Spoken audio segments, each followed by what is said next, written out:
it may or may not have been like, oh, I don't know, a year and a half since I last made an episode of Tales of Hell Week. My bad.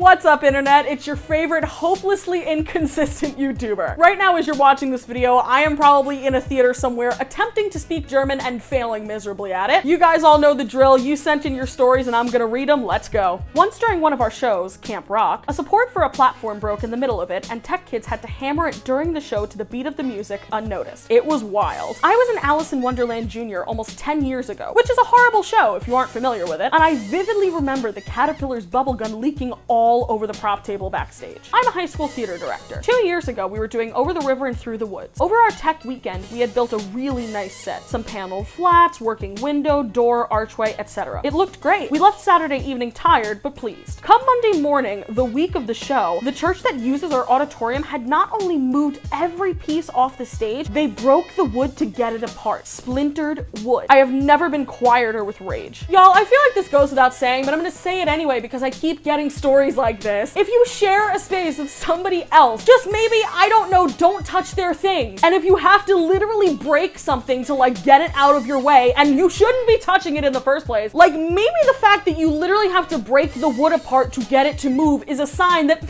maybe you shouldn't be doing that. So my school was doing Shrek the Musical. During the second Tech Week rehearsal, there was a slight mishap with one of the lights. During What's Up Duloc, there was an extra smoke effect. One of the lights was getting so hot that it was burning the set down. From then on, the inside joke was, things are burning up here in Duloc. Okay, so this was during an OG play involving huge ass 10-foot tall puppets. So there's that element. During Q to Q, there were 15 cues that were made out of 300 plus, including lights, sound, and projections. Adding to Tech Week, my ASMs hated each other and my actors hated my ASMs, so they would go to me for anything and everything. Like, one went up to me for a costume problem, ignoring the fact that the costume designer was backstage. It was like being the parent of 15 children. Also adding to this, I had a super overeager baby board op who was given their own prompt script, I don't know, and decided to start going by their script and not my calls. I was the SM, should have added that, which I had to walk away because they were so proud and completing forgetting why the fuck I was there. The other one didn't know how to turn on their board or just didn't know how to read the cues on the list.